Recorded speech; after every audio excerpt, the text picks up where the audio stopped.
أعوذ بالله من الشيطان الرجيم بسم الله الرحمن الرحيم كتب عليكم القتال وهو كره لكم وعسى أن تكرهوا شيئا وهو خير لكم وعسى أن تحبوا شيئا وهو شر لكم والله يعلم وأنتم لا تعلمون۔ قتال تم پر فرض کر دیا گیا ہے، حالانکہ وہ تمہیں طبعاً ناگوار ہے، اور ممکن ہے تم کسی چیز کو ناپسند کرو اور وہ تمہارے لیے بہتر ہو، اور یہ بھی ممکن ہے کہ تم کسی چیز کو پسند کرو اور وہ تمہارے لیے بری ہو، اور اللہ خوب جانتا ہے اور تم نہیں جانتے۔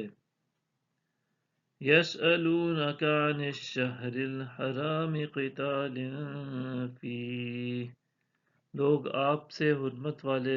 مہینے میں جنگ کا حکم دریافت کرتے ہیں۔ قل قتال فيه كبير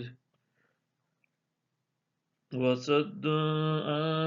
سبيل الله وكفر به والمسجد الحرام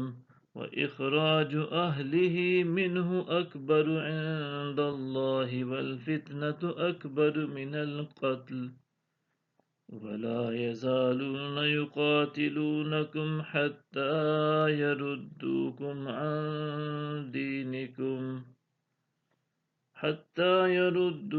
عن دينكم إن استطاعوا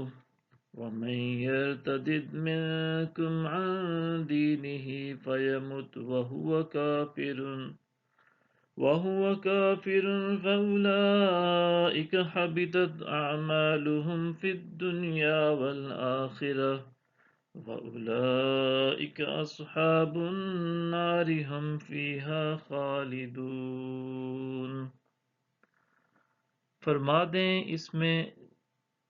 جنگ بڑا گناہ ہے، اور اللہ کی راہ سے روکنا اور اس سے کفر کرنا اور مسجد حرام سے روکنا اور وہاں کے رہنے والوں کو وہاں سے نکالنا اللہ کے نزدیک بڑا گناہ ہے، اور یہ فتنہ انگیزی قتل و خون سے بھی بڑھ کر ہے، اور تم سے ہمیشہ جنگ جاری رکھیں گے یہاں تک کہ تمہیں تمہارے دین سے پھیر دیں۔ اگر طاقت پا سکیں تو تم میں سے جو شخص اپنے دین سے پھر جائے گا اور پھر وہ کافر ہی مرے تو ایسے لوگوں کے لیے دنیا و آخرت میں سب اعمال برباد ہو جائیں گے، اور یہی لوگ جہنمی ہیں، وہ اس میں ہمیشہ رہیں گے۔ صدق اللہ العظیم۔